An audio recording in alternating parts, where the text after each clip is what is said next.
Good evening and welcome. My name is Megan Turnbull. I serve as the solicitor for Ambridge Area School District. The time is approximately 6:36. This is the time and place advertised and posted for public notice on the charter school hearing application of Provident West Charter School. This meeting has been advertised consistent with the Sunshine Law, which complies with those requirements of the charter school law.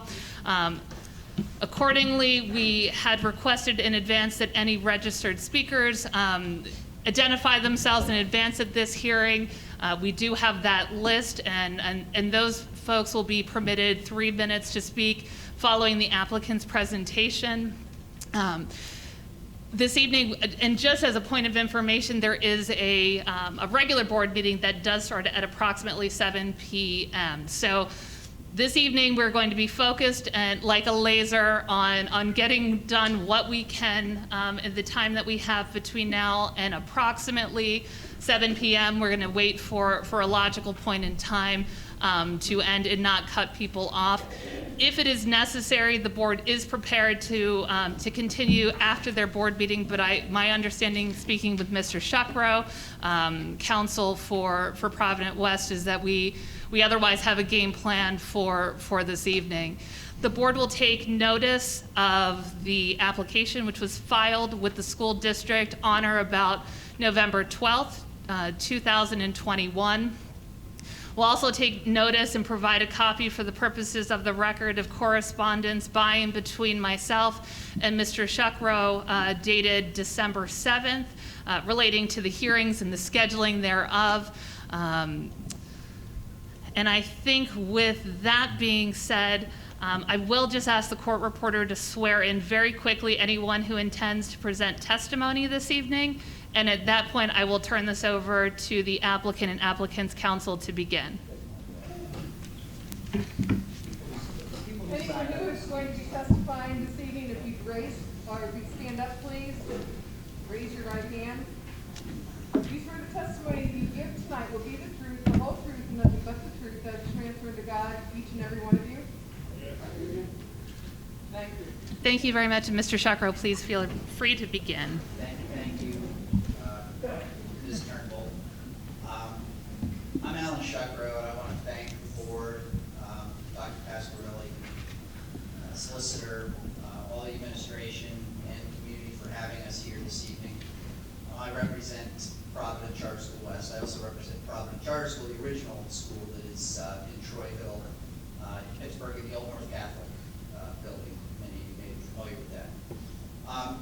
And before we get on, I just want to say something to you personally. I myself, as a school board member for a number of years, I was an elected official in North Allegheny, my alma mater. I grew up there. So I know the sacrifice that you make as a unpaid school board member, especially at this time with the virus and such. There's a lot going on. And you may wonder, why are these people coming in? Why are they presenting this application at this time? And what's this mean? And I think as the CEO of Provident, Maria Valiuselli, will show you, and it's in our application, we really believe there's a need in the whole area for services for children with dyslexia. Dyslexia is a very prevalent condition, and Provident's had a lot of success. And Provident has had success and has had waiting lists, believes that there's a demand for more of its services. We located the Quigley Catholic building that happens to be in your district. It isn't like we were saying, oh, we want to go to Ambridge to put a charter school there to cause a problem. It's nothing like that. It happens to be far enough away from our current facility. We expect to draw from 27, I think, is the number of school districts that are within an hour of here. I mean, we have people come to Provident from a long way away for these special services. And we figured that this is going to be evenly dispersed throughout the community in the area. And we hope that you will listen with an open mind to our application and this evening, and then as we continue on in February with the next part of the public hearing. I want to introduce now Maria Valiuselli, who is the Chief Executive Officer, and she's going to go through some of what Provident does. And Maria was involved from the very beginning with Provident, helped plan this school, the curriculum, everything to do with it. And she is one of the foremost experts on dyslexia. She was a long-time public school teacher, Pine Ridgeland, North Allegheny, maybe other places. That's what I know. And so she believes in public education, and charters are public education. And so Provident has one of the very best leading its school, and I'll turn it over to her at this time. Thank you.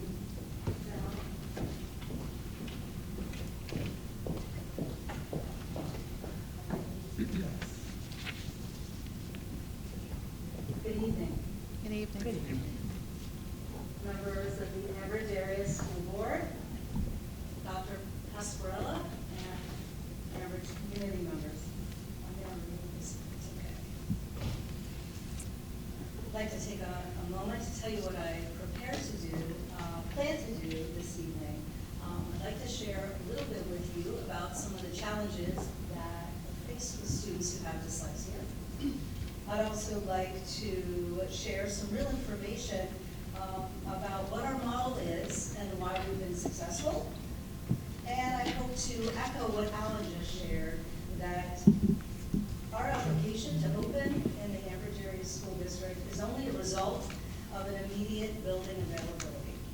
Upon review of this building, as Alan shared, we've identified 27 districts that just enroll students that are really too far to come to our Troy Hill location.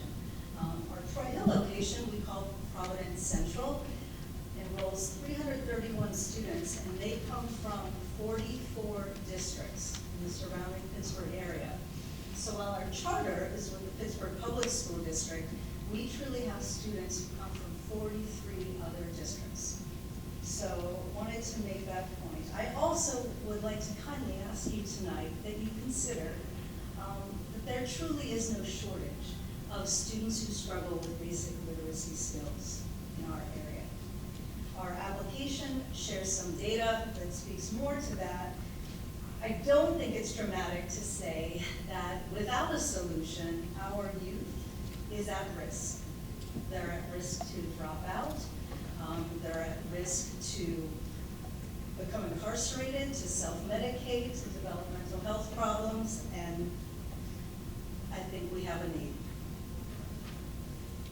We do have a proven model that I'll get into in a few minutes that we think can and should be replicated.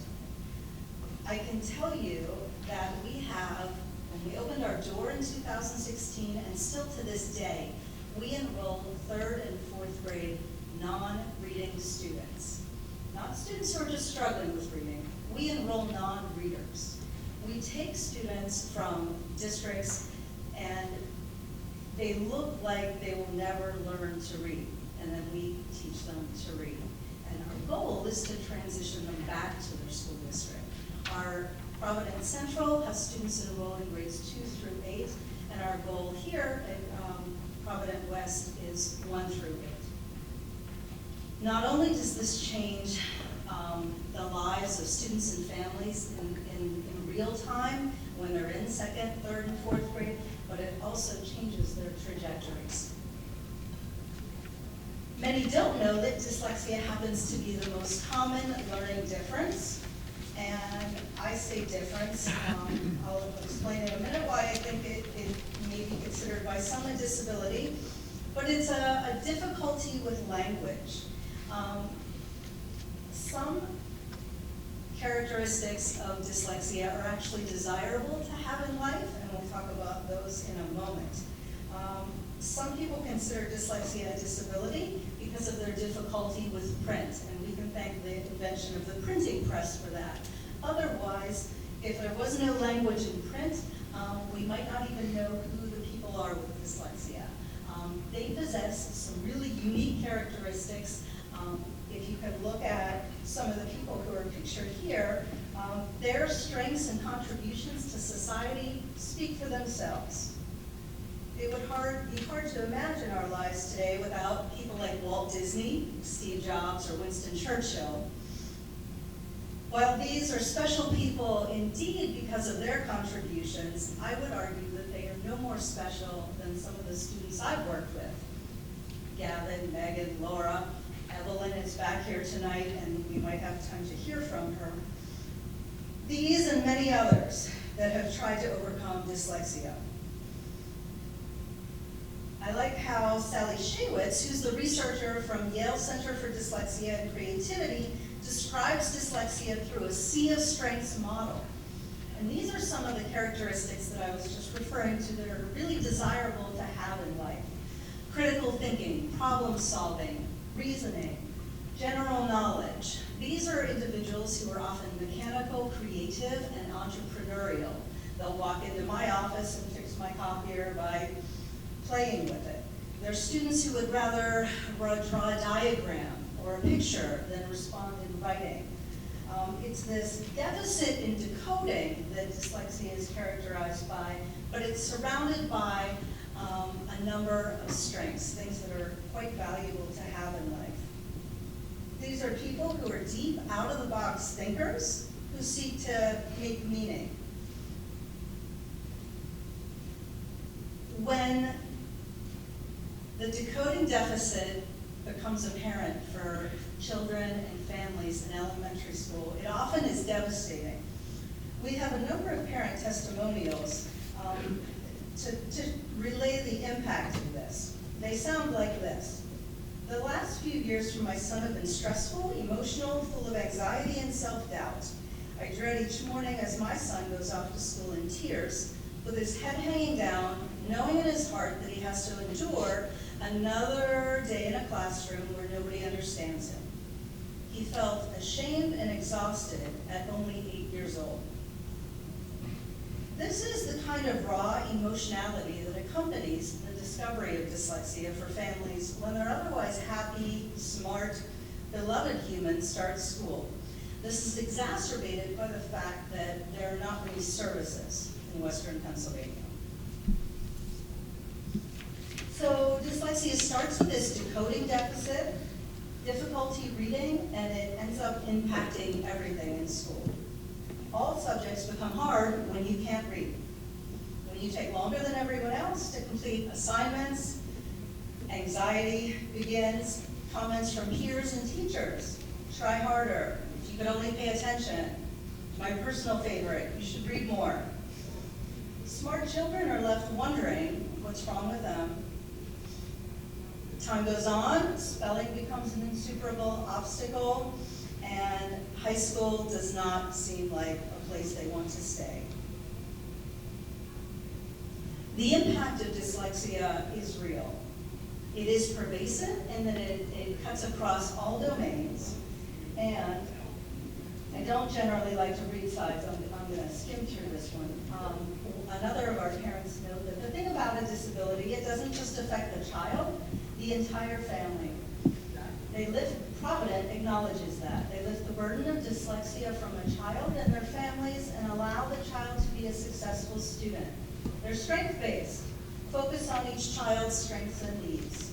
Provident is designed for children who learn differently, and they exceed the expectation to educate the whole child. If dyslexia is not remediated, because it is neurological in origin, it doesn't go away. And students who are poor readers in elementary school will be poor readers in middle school and be poor readers in high school. It is no surprise that some reports note 46% of incarcerated adults are illiterate. Just this year, Representative Natalie Mihalik has proposed a House bill to address literacy among incarcerated adults. She sought the counsel of our school founder, Curtis Kosman, to talk about how literacy can be improved for people in prison. What does our model look like? We are specially designed for students with dyslexia. Our program at a high level can be described as holistic.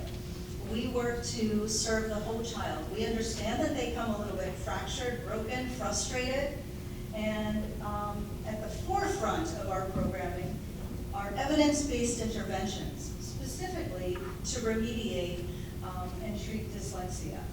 The prescribed treatment, educational treatment for dyslexia, is the Orton-Gillingham approach, named after Samuel Orton, who was a neuropsychiatrist, and Anna Gillingham, who was an educator. And this Orton-Gillingham approach teaches language in a very slow, structured, sequential, and multisensory way.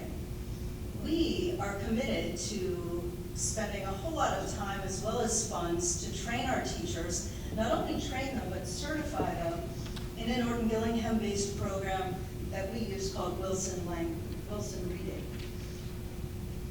Another feature of our charter is that our day is a little bit longer and our year is a little bit longer. What we know about intervention for dyslexia is that it takes a lot of time. Interventions need to be frequent, of lasting duration, and we give our students some extra minutes and some extra days. When they're in elementary school learning to read, they do not get homework. This has improved quality of life for families significantly. We stick to a 6-to-1 student-to-teacher ratio, which is another unique feature of our charter. Small group instruction is throughout all academic subjects. This allows teachers to be diagnostic and prescriptive in their instruction, work with small groups. Assistive technology is also a big part of our school. We were 1-to-1 with iPads and Chromebooks, and I would say we're even 2-to-1 after COVID. We are pretty intentional about trying to show students how they can use technology to overcome written language deficits they might have. Teacher looping allows students to start the year in August with the same teacher that they had in June. This saves a ton of time. I've had many families share with me how every single year they have to go into their school, explain to their child's teachers, the team, the IEP, what accommodations are required. Looping kind of takes all of that away. We also follow a co-teaching model, and part of the holistic approach is to provide students with a lot of social-emotional support. We have a social-emotional program along with a positive behavior intervention and support school-wide program. Another unique feature of our charter, because we are committed and our goal is to send students back to their home school to be successful, we also are very intentional about teaching self-advocacy strategies. We want students to understand what their accommodations are, what their needs are. We know that many of them are, like others, creative, mechanical, entrepreneurial. We want them to know what they're good at, and we also want them to know how to appropriately be able to approach teachers in high school and explain to them if they need extra time, why that might be. We also are committed to what we call experiential learning. We know that our students do best when they are able to put their hands on things, to use visual, auditory, tactile, kinesthetic modalities to learn. If they're studying about the cell in science, they're going to go into our makerspace and maybe build a three-dimensional model of a cell. Our makerspace is a space in our building, and we also have mobile maker carts, so that at any time the teacher can access materials so that our students can hone their strength areas, which are visual arts, design, engineering, building, but we are also committed to this daily reading remediation. Finally, a very special part of our charter is martial arts. All of our students participate in Taekwondo. In addition to traditional music, art, physical education, we have a full-time Taekwondo instructor, and this is extremely valuable to help our students work and develop self-control, perseverance in and out of the Taekwondo dojang as well as in the classroom. It's been very positive. A lot of our students who lack confidence because of the pervasive nature of dealing with their difficulties with learning are able to gain confidence through Taekwondo. We had our first graduating class last year. As I mentioned, our goal is to transition students back to their home school. Our families have spent thousands of dollars and hours paying for tutoring to help their child learn to read. So our first, there is not time for the number of parent testimonials that we have, but this student went back to her new school, and her teacher was impressed with her ability to express thoughts and participate. And while she crossed to a new school, she held on to her confidence and voice, passed her algebra keystone. The next one talks about success because of how her reading ability improved from Provident. She has confidence and knows how to advocate and speak for herself. And the final one for me is pretty significant. With close to 30 years in special education, this one doesn't happen very often. This student, upon reevaluation, no longer needed an IEP. They no longer showed a discrepancy between their IQ and their achievement scores as a result of 3 years remediation. Average in all language, or above average, excuse me. My son, who could not identify the letters in first grade, was identified an average in spelling. I was more emotional seeing this than the day he was identified as having dyslexia. To say that I consider this to be miraculous would be an understatement. Those are the kinds of words our families and schools we work with share. Miraculous, transformational, life-changing. I mentioned we have 331 students enrolled in grades 2 through 8, and we serve 44 districts. We have a high percentage of students who receive special education services. It fluctuates between 70 and 75%. A large staff to maintain that student teacher ratio of 1 to 6. Some of our photos show that you'll see 2 or 3 teachers in a classroom supporting students. Lots of hands-on, sanding, fossils, clay, kinesthetic, large muscle movements. That's how we teach. Our model is proven. I'm proud to say we've achieved charter renewal through Pittsburgh Public School with an 8-to-1 vote. Our model is financially viable. We are the first dedicated charter school in the Northeast to serve children with dyslexia. I'm also proud to say we're recipients of a 21st Century Grant in the amount of $2 million for after-school and summer programming for our students. In a very short period of time, we have worked really hard, and we have changed some lives for the better in Troy Hill. We're interested in doing the same at PCS West. We look to replicate our model. We hope to be available for students who have dyslexia or struggle with language-based learning problems in this area. 5.5% is low, but it's an estimate.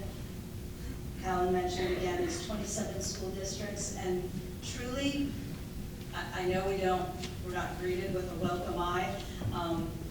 We work with some of the most complex students. We really, really do. And it's our interest, it's our joy, it's my joy. I'm a special educator to take them, to work with them, and see them go. We are interested in partnering with school district. I think I said so. I'll partner with anyone who's going to help our mission, help our students succeed. I'm also very proud to share we have a director of professional development who is our in-house Wilson trainer. We are one of 20 schools in the country to have a partnership with Wilson Language to serve as a training resource facility. And that, again, just increases our impact. Not only can we work with the 330 students in our building, but we're able to train other teachers in surrounding districts and have them be able to implement multisensory structured language instruction. Our board is interested in partnering with Ambridge so that we can share this training at no cost to you. We spend a significant amount of time when our students are in 7th and 8th grade trying to transition back to their home district, working with the school, meeting with the team, meeting with families. We don't want to just let them go without support. We also have an extremely open door policy. I love touring people around our school. Please come visit us.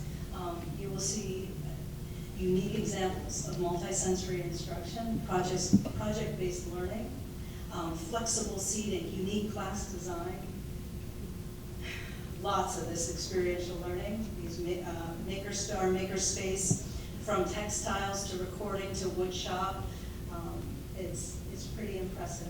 We also have established ourselves in the north side. We own our building. We serve, we open our facility up to theater groups, church organizations, after-school programming. The goal is to send them back. We hope to focus on 1st through 8th grade students, and it's kind of it's a metaphorical as well as a literal toolbox of skills necessary for them to succeed. We spent some time in 8th grade. As I mentioned with this advocacy, advocacy, we are truly building a house of cards, though, with students if they cannot read and write. So at the forefront of all of this is to remediate that decoding, that phonological deficit, teach them how to be advocates for themselves, teach them how to organize and prepare for tests, and how to understand what they need.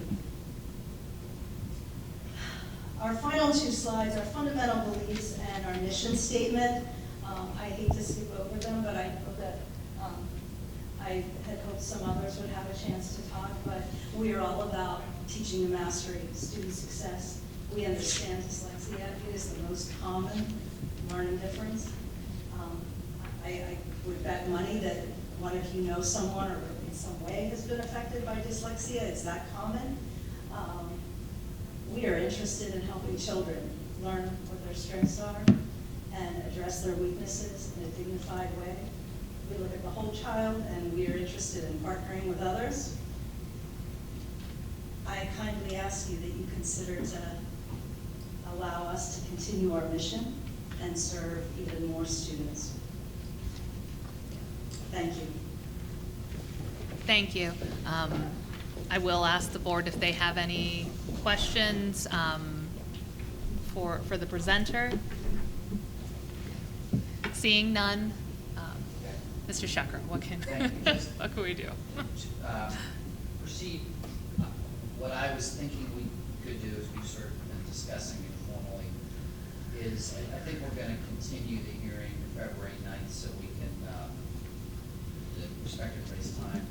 But we did have two people that are Beaver County residents. I think one is actually an Ambridge resident. Or two families who signed up to speak this evening. And we would like to get them in if we could, and then we have some others that can come back next month.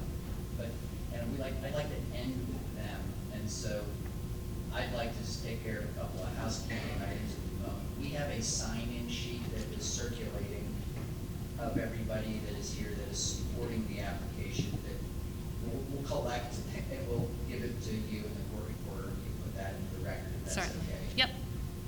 And then I have a binder that I provided to the court reporter that has letters of support for this application, which is the first half of the binder, and then there's a blue sheet.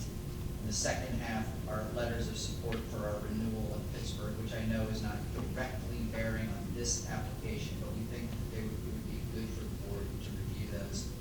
So that binder we would also offer the evidence. The PowerPoint itself we would offer into the record. And then we have this one two-pager, which is just some testimonials from some graduates of Provident of 8th graders.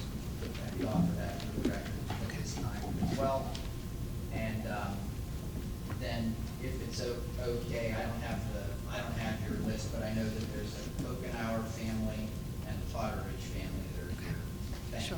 Sure. So with respect to the binder, we will accept that. Just for clarification purposes, are these letters the same, or were these submitted as part of the application dated November 12th, 2021? These are letters that are being submitted as part of this public hearing. Okay. As evidence of support in the public hearing Okay. itself. and they are accepted for that purpose and will be given their appropriate weight. I'm happy to hear, let me just confirm with the board president that we're okay going about approximately 10 minutes more. Okay, and hearing yes from the board president, we will invite those two families up. And I do understand, and I believe that there was one other, I believe that there was one other registered speaker for this evening who may not have been associated with your party in their position. And as I look at this list, I'm going to have to ask that someone self-identify. Is that Michelle Lennon? Okay, so I understand that you're here this evening. I don't know if there are others. I do believe that we will, because you're here, that we'll invite you to offer your 3 minutes as well.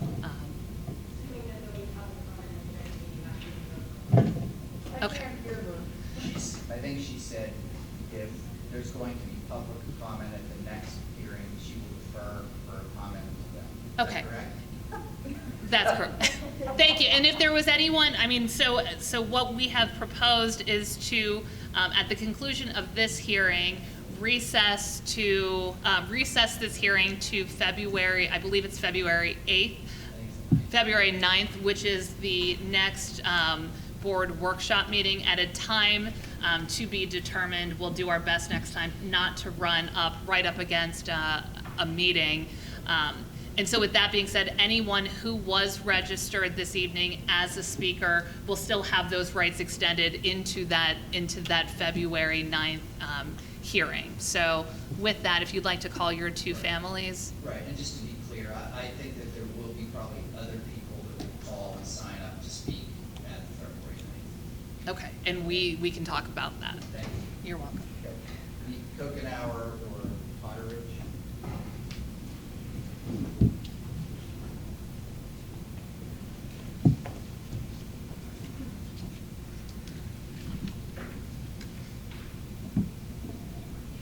As you're walking up, I'll ask you to please speak loudly and clearly, and please spell your name.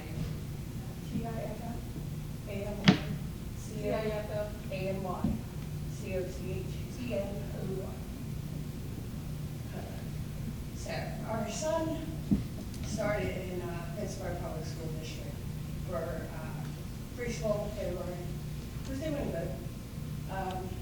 He got in the first grade, started mixing up his letters, backwards L's and nines and P's, all that. So instead of helping him, they would mark big red E's on his paper, sending him crying.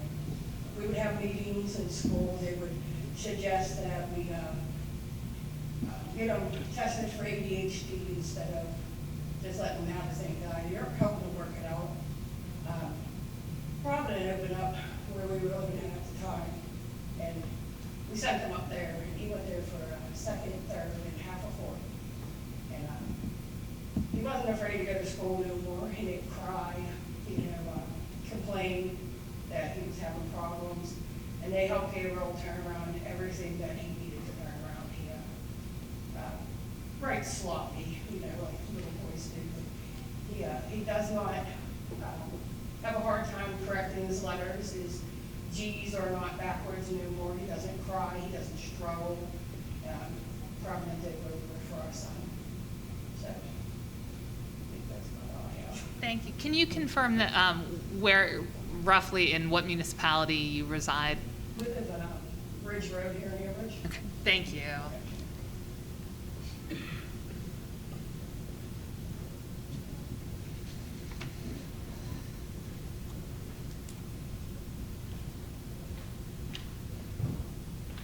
Same thing, please speak loudly and clearly, and you're gonna read, don't go too fast. My name is Melissa Todorich, Todorich. I'm a resident of Patterson Township. My kids go to Blackhawk School District now. This is really hard for me to talk about, so I'm just going to tell you, sorry if I break down and I cry. I promise everyone I wouldn't.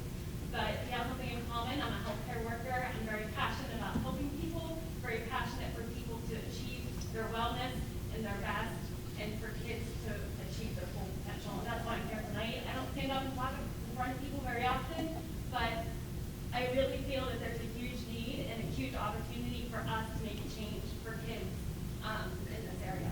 So I'm going to share my story. I was diagnosed with a learning disability in reading in elementary school. I remember that anxiety of being put out of school, to have my intervention, the anxiety of reading aloud in class, the anxiety of not being able to write an answer on the test because I couldn't spell it.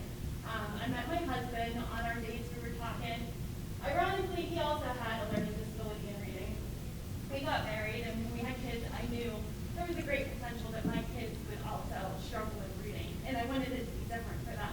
I didn't want them to have the same experience that I did going through school. So we started tutoring young. Evelyn went to a tutor before she even went to kindergarten. I was a tutor through a vision specialist. She had her doctorate in education, and she worked with Evelyn. She's like, she's just not making progress the same that I would expect. You should have her evaluated for auditory processing disorder. Well, college became universities, which I'm a graduate of, and they said they don't do that until they're 6 or 8 years old. I can't even remember how old it was now. But continued the tutoring because I didn't have any other options. She was evaluated through the school district. She qualified for an IEP with a specific learning disability in reading, to which we were not surprised that was going to occur. Continued tutoring and looked into other options. Found an Gillingham tutor, which she touched base on for kids with dyslexia is the solution. Paying $240 a week for my 2 kids to have Gillingham tutoring. There's not too many families out there that are able to do that. Going at 7 o'clock at night, nothing else was available to us other than 7 o'clock at night. Still not making much progress. Worked with the school district. She qualified for reading intervention through the summer. She worked with their reading specialist.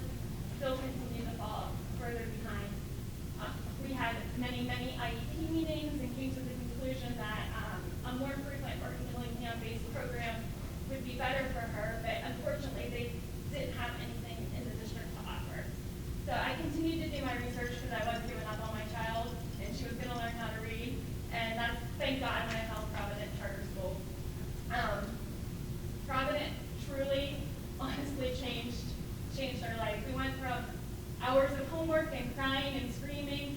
I worked full time. I worked 13-hour days, coming home 9 o'clock at night or getting a phone call at work that, kids can't finish their homework. I can't tell you the struggle and the fact that it had not only on my kids, but for me in my daily world. So I remember going to Provident with my 3 binders. Maria will tell you I walked in shaking to prove to her that my child needed their help. And I was told, it's a charter school, she has to apply. And I applied the first day it opened and waited every day anxiously to find out if she would be one that was able to go to get the help she needed. She left her school district with a solid IQ on a pre-kindergarten reading level. All those interventions still pre-kindergarten reading level. To tell you, she went to Provident, made tremendous progress. She left improving 4 grade levels in reading. Her confidence, she said no homework. No homework was fabulous. But what we struggled with was the drive. I worked full time. I did change my job in that period of time where I was working in the city, part-time in the city, part-time at home. So I drove an hour and a half before I started my work day and an hour and a half at the end of my work day, or left my office running as fast as I could to drive and go pick her up. It definitely had a challenge there, or else she would still be there today. Once COVID hit and I was full-time at home, I knew that was something that wasn't going to be feasible for us to continue. And she made great progress in the time that she was there. My time's probably up. It is. But thank you. I But appreciate thank you. your time. And I hope every child with a God-given ability is able to read. And that is my passion, and I hope that you can help that happen. Thank you. Are there any other registered speakers for this evening that are not available for February 8th and the continuation of the hearing at that time? This is her daughter. Okay.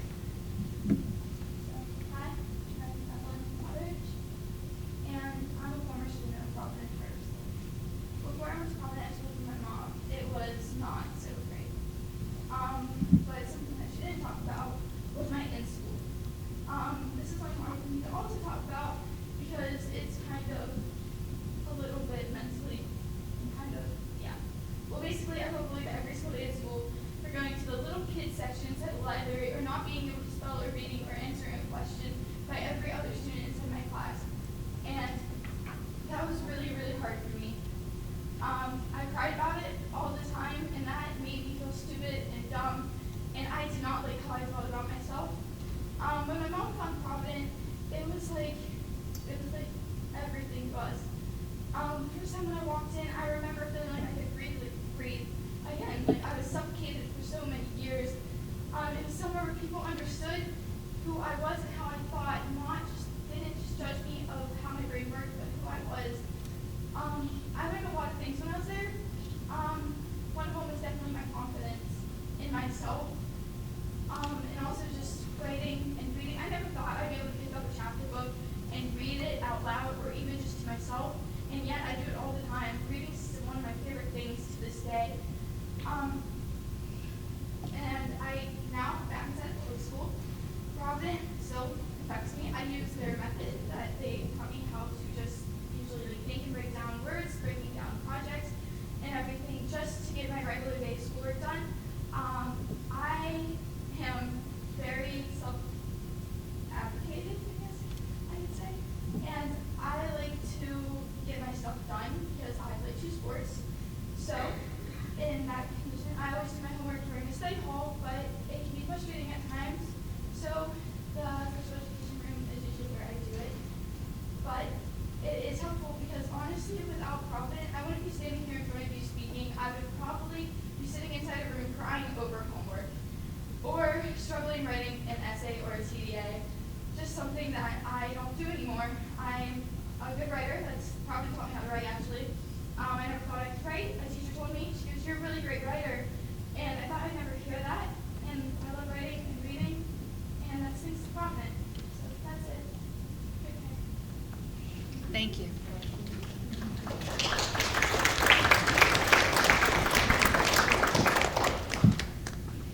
So with that, I thank the board for their indulgence and going over a little bit. I think that created an efficiency for our purposes this evening as we move into to next month. So unless there is anything of a pressing concern from the applicant, it'd be appropriate for the board to consider a motion to recess this hearing to February 9th at a time and date at a time that will be announced in advance and posted at least 7 days in advance on our website. Is there anyone who is interested in that motion? So moved. They're moved. Mr. Carpenter has moved. Second. And Mrs. Fisher has seconded. Take that vote. All those in favor? All those in favor? Aye. All those opposed? So with that, we will recess this hearing. Anyone is welcome to stay for the meet and discuss meeting, which is our next item of action. We'll pause for approximately a minute or two just to allow anyone who intends to leave to do so. Thank you for coming. Thank you all very much. See you next month.